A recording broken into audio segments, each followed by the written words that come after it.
성부와 성자 성령의 이름으로 아멘. 하늘을 우러러 사랑할 하느님 아버지 뜻 안에서 승이신 예수님과 도움이신 성령님과 사랑할 성모님과 성 요셉 아버지와 성 미카엘 대천사와 하늘의 모든 거룩한 천사들과 성인들의 정고를 청하며 기도드립니다. 오늘도 예수님과 어머니 하나 되신 성심에 저희 사명과 저희 제자들과 그리고 저희 십자가 사도직과 대한민국과 북한에서 아버지께서 사랑하시는 회개하기를 원하시고 바라시는 아버지께서 사랑하시는 모든 자녀들 그리고 미국의 지금 한창 이 어려운 선과 악의 맹렬한 전투 가운데에서 아버지께 속한 선의 세력의 자녀들 트럼프 대통령 그리고 트럼프 대통령을 돕고 협력하고 하나 된 선의 모든 세력들 이들 모두를 가장 먼저 예수님과 어머니 하나 되신 성심을 통하여 아버지 대전 가장 가까운 곳에 봉헌을 드립니다. 또한 전 인류에서 아버지께서 구원하기를 원하시고 살리기를 원하시는 아버지께서 사랑하시는 자녀들의 모두를 끌어안아 예수님과 어머니 하나 되신 성심을 통해 아버지 뜻에 봉헌드리오니 아버지 이 자녀들의 사고방식과 정신과 마음을 지배하는 진리가 아닌 참된 진실과 사실이 아닌 신적 질서가 아니고 거룩한 사랑이 아닌 온갖 다양한 인간적 프레임과 제도와 전통과 자기 선과 기준 이런 것으로 소경이 되고 장님이 되어 살아가는 이들의 눈과 귀를 가리는 이 모든 악의 프레임들을 과감히 다 벗겨주시고 발기발기 찢으셔서 이제 그들의 눈과 귀가 주님의 거룩하신 진리의 빛으로 완전히 뚫려 열릴 수 있도록 축복하여 주옵소서. 또한 저는 끊임없이 미국의 전 국민 그 안에 살아가는 마귀까지도 그들 위해 예수님의 늑방에서 흘려주시는 빛과 물과 피를 쏟아 붓습니다. 매 초마다 순간마다 계속해서 쏟아 붓사오니 미국에 살아가는 모든 마귀를 이번 기회에 완벽하게 소탕하여 주시고 죽여 없애버려 주시고 괴멸시켜 주시고 패망케 하여 주시옵소서. 그리하여 이제 주님께 속한 선의 세력이 대통령이 되게 하시고 선의 지도자들이 되게 하시고 그리하여 미국부터 진리로 다시 올바르게 서는 나라가 될 수 있도록 축복하여 주시옵소서. 반드시 트럼프 대통령이 이 긴 다양한 소송과 분쟁 가운데서도 꿋꿋하고 오히려 더 주님의 공정과 정의로 강한 정신으로 무장이 되어 이 악과의 치열한 전쟁에서 더 맹렬하고 강하게 싸워 무찔러 이길 수 있는 은총으로 그 아들을 보호하시며 지켜주시옵소서. 또한 대한민국에 기승하는 모든 마귀를 매 순간순간마다 위대하신 어머니의 완덕에 발하여 계속 봉헌드립니다. 어머니 무참히 짓밟아 주시옵소서.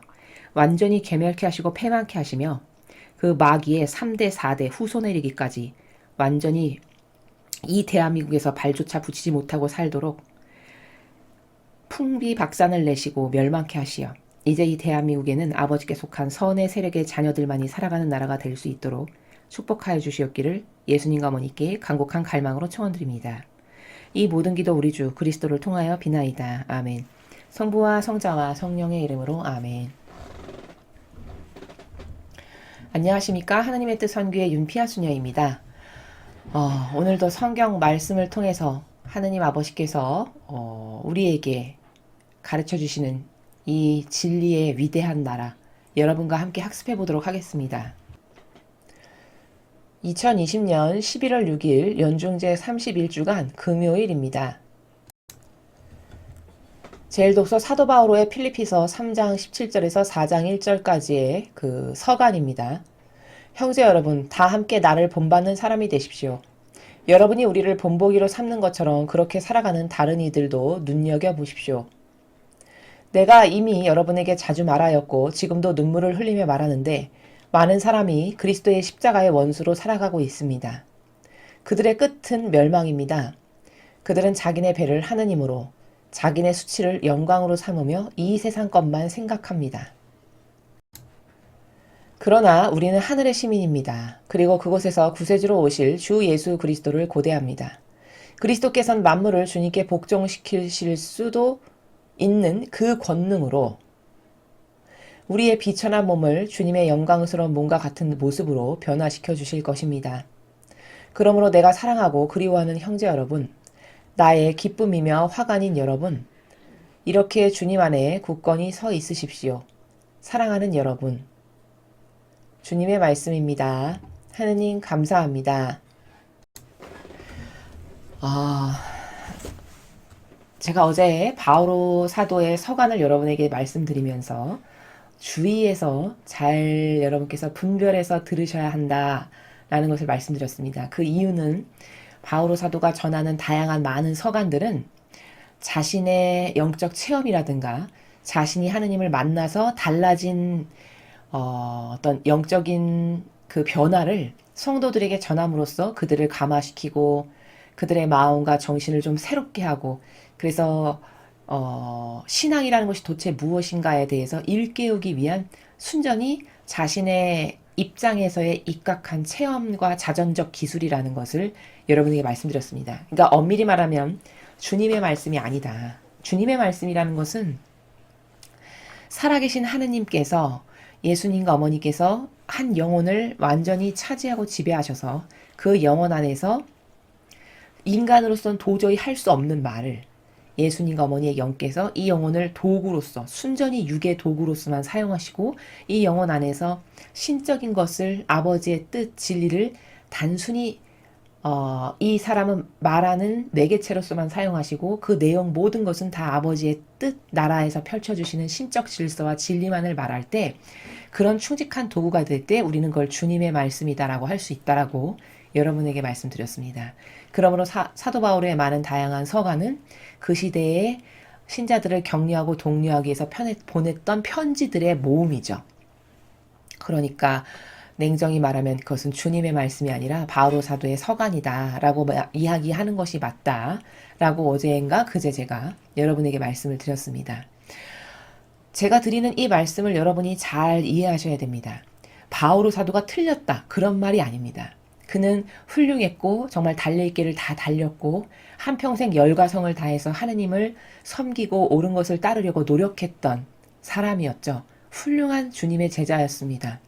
그래서 자기가 로마 시민권자요 바리사이와 율법학자 중에서도 으뜸가고 둘째가라면 서러울 만큼 열정적이었고 그 열정이 얼마나 들끓었냐면 그리스도교 신자들을 박해하는데 주도적으로 앞장서서 나설 만큼 이 정도로 열정적이었던 그런 사람이었다고 자기 자신을 이야기하죠.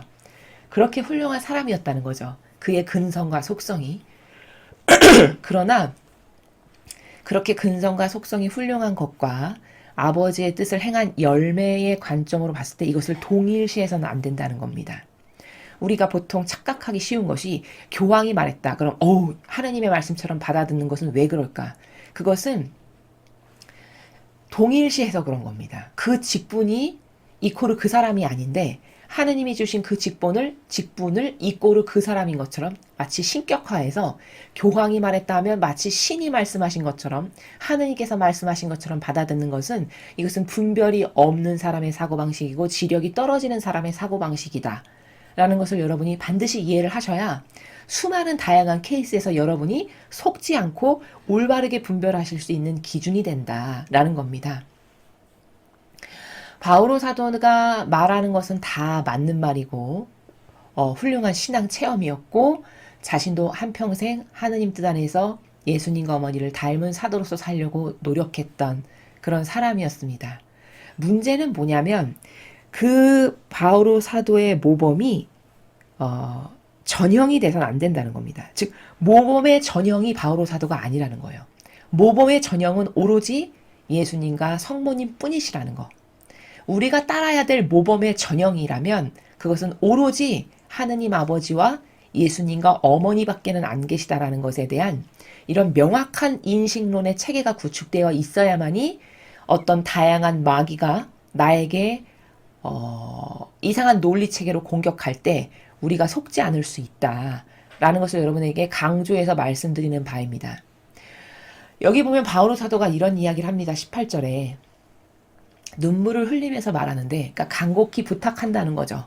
성도들이 마귀밥이 되지 않고 올바른 신앙생활을 할 수 있게 이끌기 위해서 자기가 간곡히 부탁하는데 많은 사람이 그리스도의 십자가의 원수로 살아가고 있다라고 이야기합니다.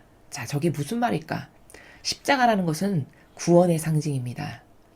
무시무시하고 고통과 희생만이 가득한 그 십자가는 그 십자가가 있었기 때문에 우리가 구원을 받을 수 있었고, 따라서 구원의 상징이고 희망의 상징입니다. 근데 많은 사람이 십자가의 원수로 살아가고 있다는 건 뭘까?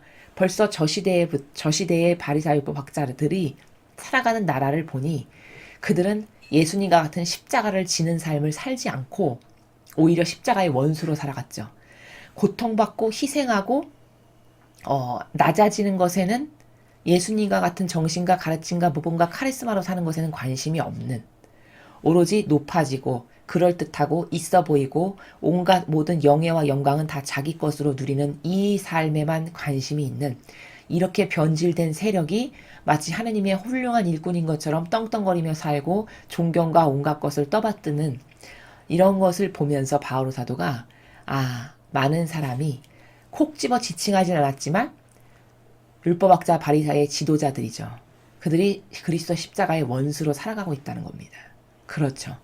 십자가를 몸소 지는 것이 아니고 그것은 당연히 내가 하느님의 일꾼이 된 이상 나는 그런 산 희생제물의 모범이 되겠습니다라고 해서 주님의 집에 들어온 건데, 그것은 다 팽개치고 책임은 하나도 하지 않고 늘 받는 것만에 익숙한 이런 모습을 보고 십자가의 원수로 살아가고 있다라고 증언하는 겁니다. 그러면서 덧붙여 말하기를 끝이 멸망이다, 그렇게 살아가면. 당연한 거죠. 당연한 겁니다. 이것을 예수님은 성경에서 너는 차라리 나를 몰랐던 게 낫다, 이렇게 말씀하십니다. 무서운 말입니다. 이 책임과 의무라는 것을 인간은 굉장히 간과합니다. 주님의 집에 들어왔어요. 저는 주님의 일꾼이 되겠습니다. 저는 예수님과 어머니처럼 한평생 그렇게 산 희생제물로서 예수님께서 산 어린 양의 희생제물로 바쳐주셨듯이 저도 많은 아버지께서 사랑하시는 자녀들을 위한 산 희생제물로 저를 바치는 삶을, 이런 가치 있는 삶을 살다 죽겠습니다 해서 하느님의 집에 들어왔어요. 근데 그렇게 살진 않고 항상 자기가 위주고 자아가 먼저 앞서가고 성경의 진리가 따라야 될 기준과 철칙이 아니라 늘 내가 좋아하는 나의 기준과 선, 내가 옳다라고 생각하는 나의 뇌피셜, 내 자아가 좋아하는 것, 이런 것만을 하느님의 집에 와서 계속 주장하면서 산다. 그러면 어떻게 될까요? 당연히 그 끝은 멸망이겠죠. 왜 멸망일 수밖에 없죠? 하느님께서 하느님의 제자로서 살아보겠다라고 해서 받아들이신 거죠. 그러면서 동시에 뭘 주셨습니까? 은총을 주셨어요.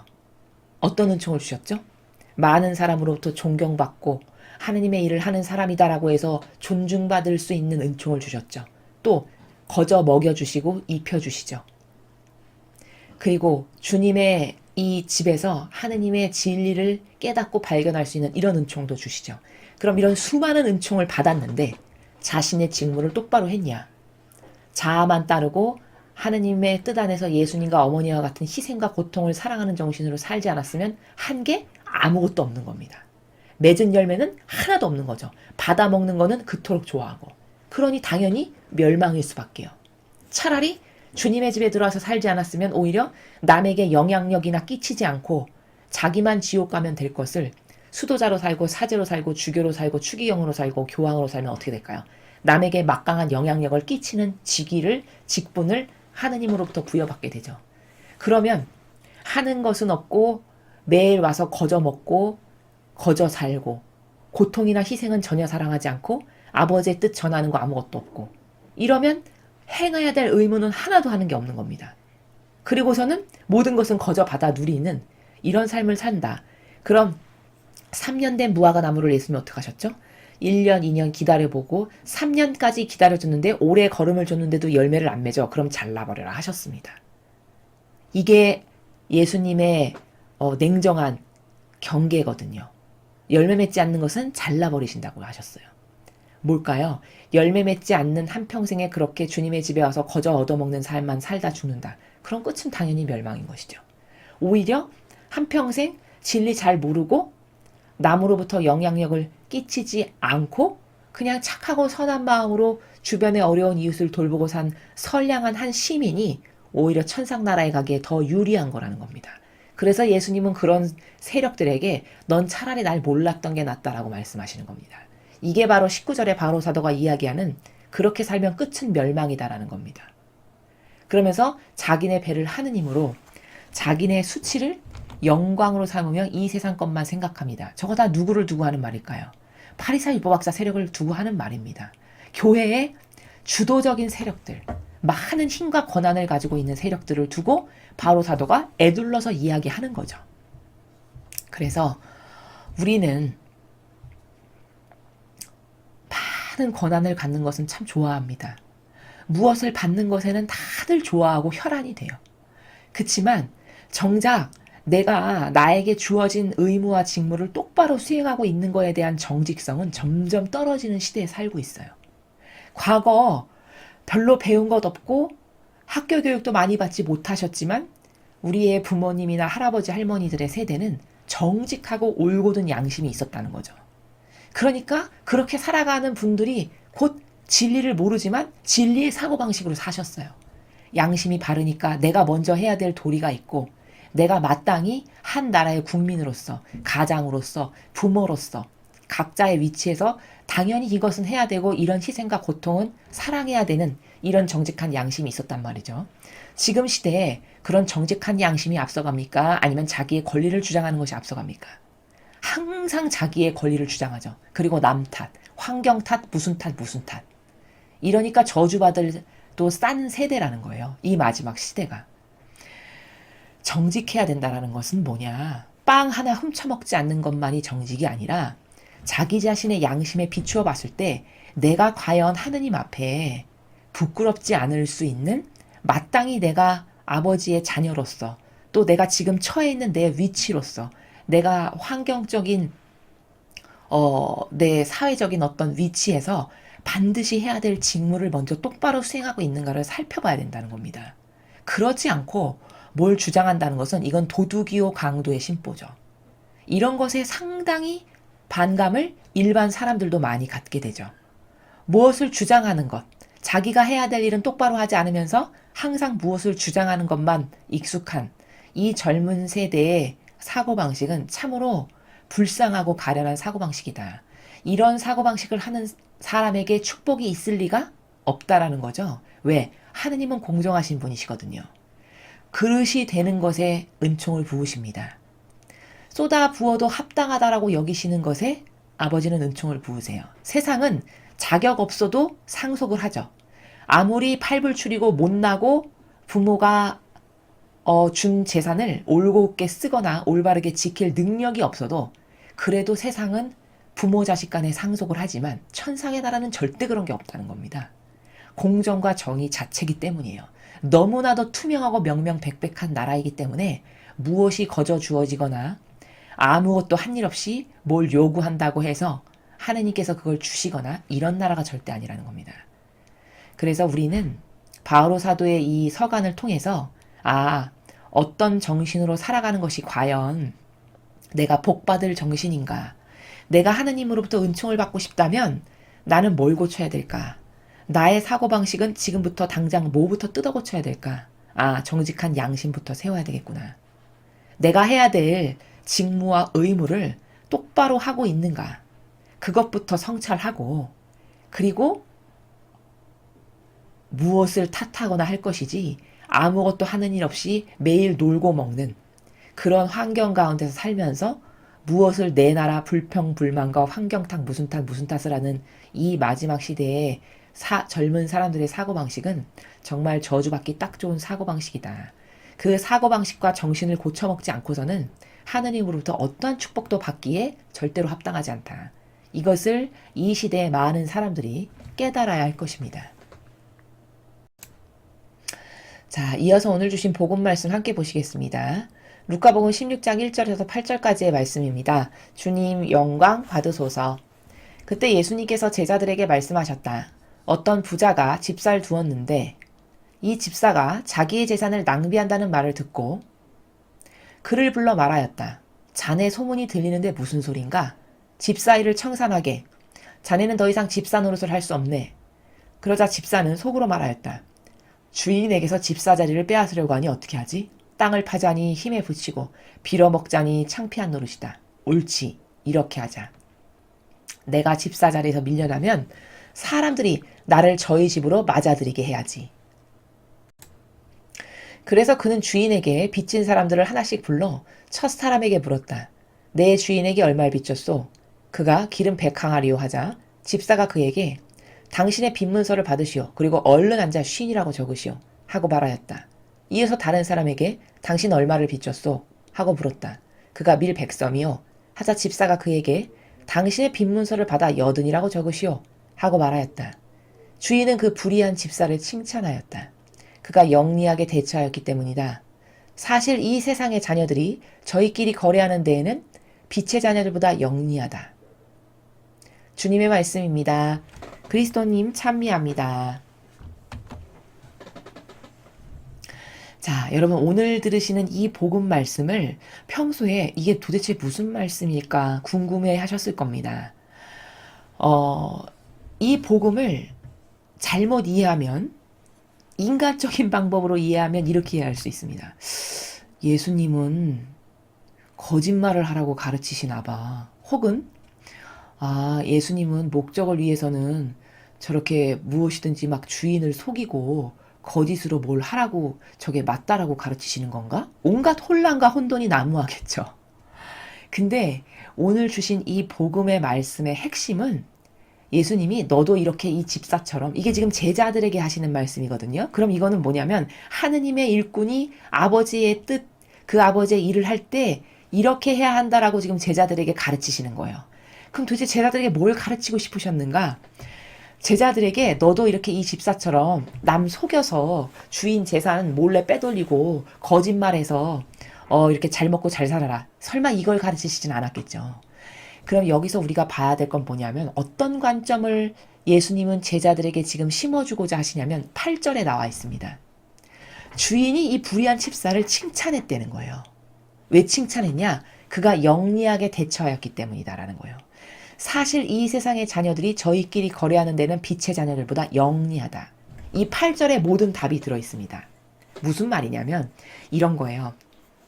이 집사의 비유를 들어서 우리가 알아야 될 거는 하느님의 일을 하는 데 있어서 지혜롭고 슬기로우라는 뜻이구나 이 말입니다. 이렇게 주인을 속이고 주인 남몰래 빼돌리고 나를 위해서 어떤 이득을 갈취해가지고 내가 좋아지는 것을 도모해라 이 말이 아니라 영리하다라고 말씀하셨어요. 저기 그럼 저 영리하다라는 나라가 뭐냐? 지혜롭고 슬기롭다는 거예요. 어떤 게 지혜롭고 슬기로운 건가? 이 집사가 지금 앞으로 당장 쫓겨나게 생겨서 밥 벌어먹고 살 게 걱정인 이게 됐죠. 그래서 앞일을 걱정하잖아요. 그렇죠? 앞일을 내다보는 거예요. 어떡하지? 며칠 있으면 쫓겨날 텐데 당장 밥벌이가 없고 이제 나는 아무것도 할 수 있는 게 없네. 그럼 어떡하지? 굶어 죽을 텐데. 앞일을 이렇게 예견하죠. 그리고 그 앞일을 대비해서 뭔가를 지금 하고 있죠.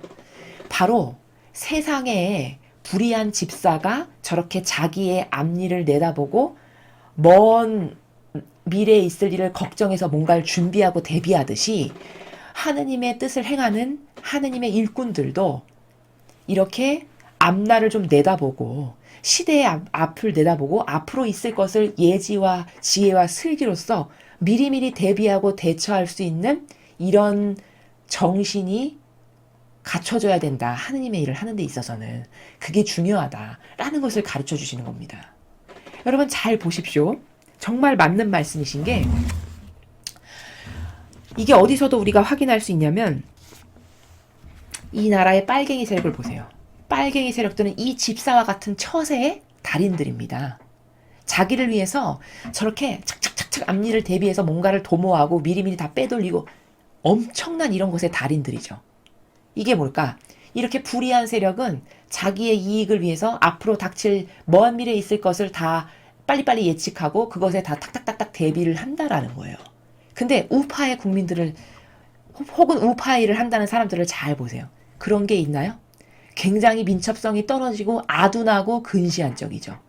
먼 미래를 봐서 뭔가를 대비하고 준비해서 앞으로 이런 일이 있을 거니까 그때를 대비해서 내가 이렇게 해야 되겠다라는 계략과 지략이 떨어지죠. 바로 그런 것을 두고 하시는 말씀이다라는 거예요.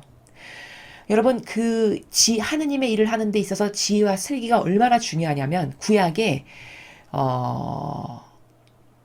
사무엘 예언자가 주님의 이제 명을 받들어서 다윗을 새로운 왕으로 기름 부으라는 특명을 받아서 기름 부으려고 가는 중인데 그 당시에 왕이 사울 왕이 이미 있었습니다. 성경에 나오죠.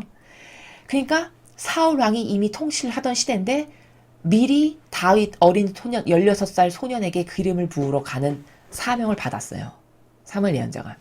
그러니까 두렵잖아요. 중간에 왕에게 사울에게 만약에 발각되거나 들켰다. 그럼 자기는 죽은 목숨이죠. 감히 반란을 일으키는 것과 똑같은 거니까요. 이거는. 그러니까 사무엘 예언자가 하느님께 뭐라고 말을 하냐면 저 만약에 그러다가 사울한테 걸리면은 저는 죽은 목숨이다. 이런 얘기를 하니까 하느님께서 그때 뭐라고 말씀하셨냐면 이렇게 말씀을 하세요. 너는 소 한 마리를 끌고 가서 누가 그 사울의 뭐 어떤 병사나 그가 관련된 자가 너한테 묻거든. 저는 지금 주님의 제사 지내러 광야로 이 소를 끌고 갑니다. 이렇게 이야기하거라. 이렇게 말씀하셨어요. 그래서 주님이 말씀하신 대로 시키시는 대로 그대로 소 한 마리를 끌고 마치 광야에 제사 지내러 가는 사람인 것처럼 행세를 하고 다윗의 그 집안으로 가게 됩니다. 이게 구약에 나와요. 이게 바로 뭐냐? 이게 지혜와 슬기예요. 이게 지혜와 슬기를 하느님께서 사무엘 예언자에게 가르쳐 주시는 거예요. 그럼 도대체 어떤 게 거짓말이고 어떤 게 지혜와 슬기예요, 수녀님? 분별을 해야 되겠죠? 자, 그러면 뭐냐? 이렇게 하느님의 뜻을 이루기 위한 그 목적성 때문에 이게 분명히 다윗에게 기름을 부으러 가는 것은 내 뜻을 행하는 게 아니라 주님의 뜻을 행하는 거죠. 내가 좋아지기 위해서가 아니라 아버지께서 원하시는 것을 행하러 가는 사명을 행하러 가는 거란 말이에요. 그럼 이것은 하느님의 뜻을 이루러 가기 위한 목적성을 가지고 있는 거죠. 이렇게 아버지의 뜻을 행하기 위한 분명한 목적성이 있어서 그것을 위해서 이렇게 구부릴 건 좀 구부리고 하면서 하는 이 목적성을 이루기 위해서 동원되는 다양한 도구들은 다 지혜와 슬기라는 겁니다. 하느님께서 그것을 가르치시는 거예요. 오늘 예수님도 그 나라를 말씀하시는 거죠. 이 불의한 집사처럼 너도 도둑질하고 훔치고 니를 위해서 너의 자아를 위해서 거짓말해라. 그게 아니라 이 불의한 집사를 봐라. 앞니를 보고 예측을 하죠. 이 하느님의 일꾼들은 앞니를 보고 예측하는 이게 떨어진다는 거예요. 지혜와 예지와 슬기가 없어서 그런 거죠. 이렇게 앞니를 보고 대비하잖아요. 때를 분별하고 지혜롭게 대처하는 것이 없어요. 그런 것을 할 줄 알아야 된다는 것이고 또 자기를 위해서는 슬기롭잖아요. 모든 사람이. 자기를 위해서는 온갖 지혜와 슬기로 뭘 대비도 하고 뭐 비축도 하고 이렇게 하지만 공의를 위해서 즉 하느님의 뜻을 위해서는 슬기롭지 못하다는 거죠. 그런 것들을 지금 제자들에게 가르쳐 주시는 거거든요. 그래서 아버지의 뜻을 행하는 것은 무식하게 우직하게 이렇게 가면 반드시 부러질 건데 그럼에도 불구하고 뻐시하면서 가는 이게 반드시 옳은 것은 아니라는 거예요. 그 아버지의 뜻을 이루기 위한 그 목적성을 위한 거라면 그것을 위해서는 그것을 잘 이루기 위해 다양한 어떤 동원되는 모든 것들이 지혜와 슬기라는 겁니다. 오늘 이 집사의 비유가 바로 그런 비유예요. 자, 또 하나 적절한 예가 여러분 지금 미국의 대선이 어떻게 돌아가고 있는지 관심 있는 분들은 인터넷을 통해서 다 보실 겁니다. 제가 여러분에게 당부의 말씀을 하나 드리면 이 미국의 대선과 관련해서 우리나라의 다양한 뉴스 매체 있죠. 뭐 YTN, 뭐 채널A, 뭐 지상파를 포함해서 수많은 여기서 말하는 거 어떤 것도 믿으시면 안 됩니다. 그들은 미국의 모든 채널이 미국에 있는 거의 모든 뉴스 채널이 다 이미 좌경화됐어요. 이미 딥스테이트가 다 차지했단 말이죠. 그 중에 유일하게 폭스뉴스가 조금 그래도 우파에 가까운 논고를 펼쳤었는데 이번 기회를 맞이해서 폭스뉴스마저도 다 돌아갔습니다. 그걸 확인을 했거든요. 저희가 그걸 보면서. 그럼 이 말은 뭐냐? 시류에 그렇게 영합하는 세력이라는 거예요. 자기에게 이제 조 바이든이 대통령이 될 것 같으니까 까딱해서 입 한번 잘못 뻥끗했다가는 자기들에게 불이익이 닥칠 것 같으니까 벌써 시류의 흐름을 타는 이 정도로 교묘한 세력이고 이 정도로 시류에 야합하는 세력이 이 언론 매체라는 거거든요. 근데 우리나라는 얼마나 안심하냐면 이 미국의 언론 매체를 그대로 따다가 앵무새처럼 말하는 것이 우리나라 언론 매체들의 특징이에요. 그러니 우리나라 언론 매체에서 여러분이 어떤 올바른 정보를 들을 수 있다라는 건 엄청난 오해라는 거예요. 어떤 것도 기대할 수 없다라는 겁니다. 차라리 유튜브를 통해서 미국 사람들이 방영하는 혹은 우파가 방영하는 그런 뉴스를 보십시오. 제가 지금 지혜와 슬기에 관해서 이야기를 하는 것은 아주 근접한 예로 지금 부정선거가 미국에서 치러졌다라는 것을 알만한 사람은 다 알 만큼 많은 증거가 지금 취합되고 있습니다. 그리고 그 부정선거의 행태가 우리나라 4월 15일 날 있었던 선거와 완전히 거의 흡사해요. 그 양태가.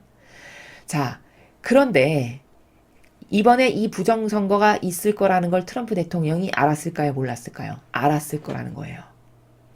수많은 정보와 채널들을 통해서. 그리고 트럼프 대통령은 그것을 대비를 했습니다. 본인이. 그게 뭐냐? 워터마크라는 게 있어요. 지금 인터넷에 한참 나오고 있는데요.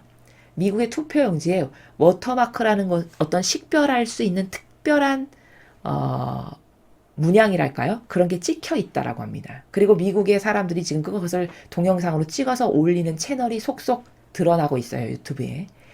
근데 그 워터마크를 찍어서 진짜 투표용지를 분별하는 그 워터마크를 찍는 것은 공화당도 민주당도 이미 다 알고 있는 내용들이었어요. 근데 트럼프 대통령이 여기서 신의 한 수를 쓴 게 뭐냐면 예를 들어 기존의 워터마크에 A라는 것만 찍혀서 나오기로 모두가 알고 있는 사항이었는데 이번 선거용지에는 A뿐만 아니라 예를 들면 B라는 마크까지도 찍어서 투표용지를 만들었다라고 해요. 그럼 이게 뭘까? 민주당은 절대 모르는 특수한 문양 하나를 더 넣음으로써 어떤 이게 진짜라는 것을 입증할 수 있는 어떤 첨가적인 기호를 하나 더 삽입한 거죠. 이럼으로써 진짜와 가짜를 식별할 수 있는 것을 미리 예지와 슬기로서 분별을 해서 준비를 한 거예요. 그럼 여러분, 이게 바로 예지와 슬기라는 거예요. 만일에 그냥 정직한 마음이 그런 부정선거가 어디 있겠어. 21세기에 다 올바로 하겠지. 이렇게 자기 마음처럼 남도 믿어가지고 그런 지혜와 예지와 슬기로서 대비하는 것이 없었다. 그럼 100% 당할 수밖에 없죠. 마귀에게. 손 한 번 써볼 수 없이. 이게 뭘까? 바로 이런 앞을 내다볼 수 있는 그 지혜와 예지로서 슬기로서 뭔가를 대비하고 준비하고 그걸 실행에 옮기는 이런 것들이 이게 다 지혜와 슬기라는 겁니다. 참 지혜롭고 슬기로운 것을 이번에 준비한 거죠. 트럼프 대통령이. 이런 것처럼 이 하느님의 일을 수행하는 데 있어도 지혜와 슬기는 엄청 중요하다. 그 구약의 시대에 다윗에게 기름 부어가는 사무엘 예언자에게 아버지께서 소 한 마리 끌고 가서 누가 너한테 그런 거 물어보거든. 저는 지금 사막에 주님께 재드리러 갑니다. 이렇게 말하고 가거라라고 가르쳐 주시는 이게 거짓말을 가르치시는 것이 아니라 하느님의 뜻을 이루기 위한 지혜와 슬기가 뭔지를 가르쳐 주시는 거다라는 겁니다. 그래서 예수님께서는 불의한 집사를 주인이 왜 칭찬했나? 훔친 걸 잘해서? 속인 걸 잘해서? 그 말이 아니라는 거예요. 영리하게 대처하였기 때문이라고 말씀하시잖아요. 영리가 뭡니까? 지혜롭고 슬기롭다라는 거예요. 앞일을 내다보고 앞에 이럴 것이 있을 것을 미리 대비할 줄 알고 시대를 읽을 줄 알고 시대적 흐름을 읽을 줄 알고 이런 모든 것이 지혜와 슬기의 영께서 우리에게 주시는 특별한 은총이다. 그래서 하느님의 일을 하는 데 있어서는 이렇게 정직과 공정과 진리와 자비 이거 다 중요하죠. 그렇지만 그것을 포함하여 다양한 케이스의 경우에 있어서 아버지의 뜻을 방해하고자 하는 마귀의 공작이 얼마나 많겠습니까? 그렇죠? 저 미국의 대선 하나만을 봐도 마귀는 정말 지긋지긋하고 아주 끝까지 물고 뜯고 늘어지는 치열하게 이 전쟁을 하는 게 마귀라는 영이구나 라는 것을 우리가 발견하고 있잖아요. 그럼 이 마귀에 대비하는 능력이 없고서야 어떻게 하느님의 일을 하겠습니까? 매번 당할 수밖에 없죠. 백전백패. 그래서 하느님의 뜻을 해간다는 것은 여러분 순풍에 돛달듯이 가는 그런 길이 절대 아닙니다. 구약의 수많은 하느님께 선택받은 많은 훌륭한 예언자들을 보세요. 그들의 삶이 어떠했는가? 신약에 등장한 12제자 다 사형당하고 어디 잘려서 죽고 매 맞아 죽고 불태워져 화형당해 죽고 다 이렇게 죽었습니다. 복음을 선포하고 아버지 뜻을 행하다가. 심지어 예수님께서는 가장 처참한 형벌인 십자가형을 당하시고 돌아가셨어요. 그럼 이것의 모든 공통점은 뭐냐? 아, 하나님의 뜻을 행한다는 것은 악과 싸우는 거구나. 아주 이 치열한 영적 전쟁터에서 마귀와 싸우는 주님의 전사고 도구가 돼야 되는 거구나 라는 겁니다. 그럼 이렇게 마귀와 싸워야 하는 이 전쟁터 전쟁판에서 거기서 지지 않고 이기려면 지혜와 슬기 없이 될까요? 불가능하죠. 어떤 것이 지혜와 슬기고 어떤 것이 거짓말인가는 제가 지금 분별의 기준을 분명히 여러분에게 말씀드렸어요. 내가 무엇을 행하는데 그게 순전히 나를 위해서 행하는 것들이다. 그런 건 거짓말과 나를 위한 것이니까 속이는 것이 되겠죠. 남을. 그러나 이것이 아버지의 뜻을 행한다는 확고부동한 목적성 때문에 내가 다양한 어떤 이런 것을 행할 수밖에 없는 환경이다. 그럼 이것은 다 하느님의 뜻을 이루어드리기 위한 충직한 도구요 매개체인 지혜와 슬기가 되는 거다라는 겁니다. 그래서 나는 과연 지혜와 슬기를 가지고 아버지 뜻을 행하는가? 그리고 평소에 내가 하느님의 뜻을 행하기 위해서 지혜와 슬기가 필요하다라는 새로운 인식 체계를 여러분께서 마음속에 지니시고 그 지혜와 슬기의 영을 성령 하느님께서 우리에게 주시기를 청원드리시기 바랍니다. 그래서 어떠한 경우에도 아버지의 뜻이 가장 우선시돼야 하고 그 아버지의 뜻을 이루어드리기 위한 완벽한 그 목적성, 그 절대적 목적성을 위해서는 이런 것들이 다 동원되는 것을 아버지는 지혜와 슬기로 보신다라는 거. 그런 것에 대한 오해가 고지식해서 그건 거짓말이잖아 라고 하는 이상한 오해가 없어야 한다라는 거. 그래야 여러분이 아버지의 뜻을 앞으로 행하는 데 있어서 이런 영적인 은총의 강물처럼 흐를 수 있다 라는 것을 여러분에게 말씀을 드립니다. 이상으로 2020년 11월 6일 연중 제31주간 금요일 복음 해설을 마치겠습니다. 감사합니다.